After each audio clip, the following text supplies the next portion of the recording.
Hi, I'm David, founder of GGCare, and in this video, my AI-generated avatar will discuss the history of AI-generated avatars and their use case to assist people with dementia.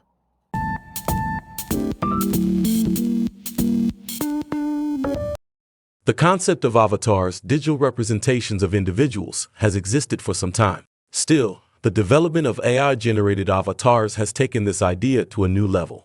The early history of AI-generated avatars can be traced to the 1970s and 1980s when computer scientists and researchers began experimenting with early computer graphics and artificial intelligence forms. One of the earliest known examples is 3D art graphics, a set of 3D computer graphics effects written by Kazumasa Miyazawa and released in June 1978 for the Apple II. Early attempts at creating virtual characters were rudimentary compared to today's standards, but they laid the groundwork for the future development of AI-generated avatars.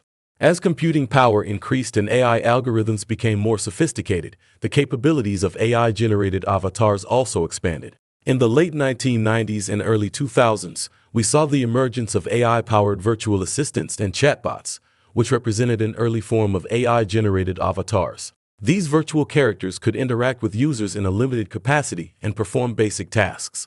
Microsoft's Clippy, or Clipit, was an early example of these virtual characters. It was an interactive virtual assistant in the form of an animated paperclip designed to help users navigate Microsoft Word. According to Alan Cooper, the father of Visual Basic, Clippy was based on a really tragic misunderstanding of a truly profound bit of scientific research. At Stanford University, the Clifford Nass and Byron Reeves, two brilliant scientists, have done some pioneering work proving conclusively that human beings react to computers with the same set of emotional reactions that they use to react to other human beings. Namely, if I take a solid object, if I pick up a pencil or a book and I throw it on the floor, nobody thinks much about it. That's because it engages the part of your brain that thinks about inanimate objects. But if I walk over and hit somebody, everybody goes, whoa, they have an emotional reaction. Well, the work of Nass and Reeves proved that when people talk to computers, when they hit the keyboard and move the mouse, the part of their brain that's being activated is the part that has that emotional reaction to people dealing with people. Here's where the great mistake was made. I mean, that's really good research up to that point. But then the great mistake was made, which is, well, if people react to computers as though they're people, we have to put the faces of people on computers, which in my opinion is exactly the incorrect reaction. If people are going to react to computers as though they're humans, the one thing you don't have to do is anthropomorphize them because they're already using that part of the brain. Clippy was a program based on the research that Nass and Reeves did, and it was a tragic misinterpretation of their work. the concept of Clipit was based on a tragic misunderstanding of research conducted at Stanford University, showing that the same part of the brain in use while using a mouse or keyboard was also responsible for emotional reactions while interacting with other human beings, and thus is the reason people yell at their computer monitors. Microsoft concluded that if humans reacted to computers as they responded to other humans, including a human-like face in their software, would be beneficial. As people already relate to computers as directly as they do to humans, the added human-like face emerged as an annoying interloper distracting the user from the primary conversation. As an iconic symbol of its decade, Clippy was also famously terrible and may have been a generation or so ahead of its time. Worldwide consensus decided that Clippy was annoying and intrusive. Time magazine even named it among the 50 worst inventions of all time, squeezed between New Coke and Agent Orange. One of the significant milestones in the history of AI-generated avatars was the development of deep learning and neural network technologies. These advancements allowed for the generation of more lifelike and realistic avatars that could understand and respond to human speech and gestures. People are using platforms like LI for AI-generated avatars in various industries and settings. The possibilities are endless, from virtual influencers and digital celebrities to interactive customer service representatives and AI-powered teachers. As AI technology continues to evolve, we can expect to see even more advanced and realistic AI-generated avatars in the future, blurring the lines between the virtual and physical worlds. One of the most interesting potential use cases for AI-generated avatars is in senior and dementia care.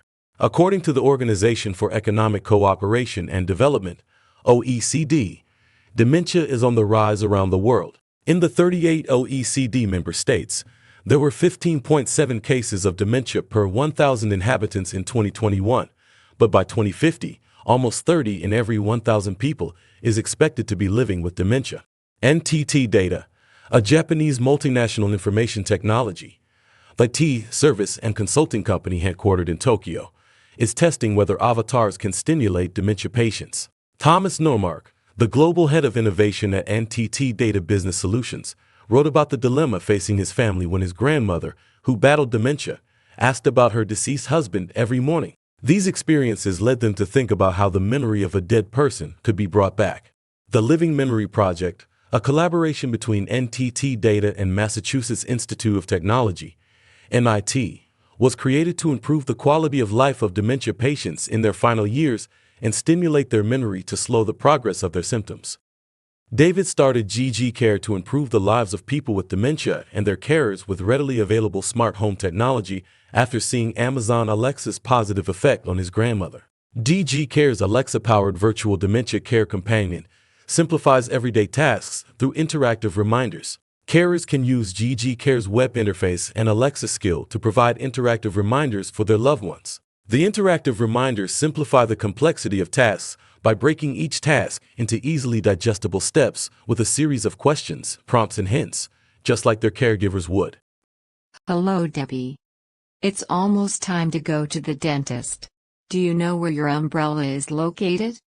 No. You should be able to find your umbrella in the coat closet. Many consider an Amazon Echo the speaker device avatar for Amazon's Alexa AI software. David received grant funding from Innovate UK to create an avatar, cloning his likeness to create videos about technology and dementia care. One of the use cases GG Care is exploring is cloning the likeness and/or voice of dementia carers to deliver interactive reminders virtually to increase the care recipient's adherence to the instructions being asked of them. There is not much information on the efficacy of avatars in dementia care, but such studies are already underway. According to Carrie Yu Fang, a researcher at Western Sydney University who published Simulating Human Care with an Avatar to Improve Medication Adherence in Studies in Health Technology and Informatics. An initial study is currently underway to test the effectiveness of an avatar-based reminder application to improve adherence and overall satisfaction in users. The application is tested on subjects using supplements as a proof of concept study. Results from this study should give an indication of the effectiveness and feasibility of using interactive avatar technologies for improving adherence in patients. Although the future of AI-generated avatars shows great promise for people with dementia, one must be cognizant of the ethical issues this presents. With AI-focused research generating plenty of pause for thought, the Scottish Dementia Working Group, SDWG, met to discuss how AI approaches are increasingly being used in dementia research and whether they could support the NHS more broadly. Feedback from SDWG's members suggests they favor AI taking on more laborious, administrative tasks that can take up a lot of time for medics and carers.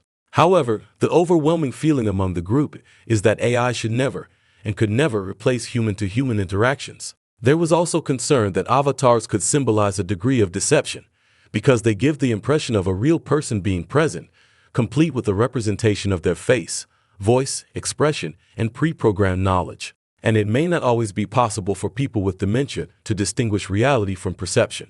What do you think? Are AI-generated avatars the future of caring for dementia? Should we approach this new field with caution, if at all? Leave your feedback in the comments section. Hi, I'm David, founder of GG Care, and in this video, my AI-generated avatar will discuss the history of AI-generated avatars and their use case to assist people with dementia.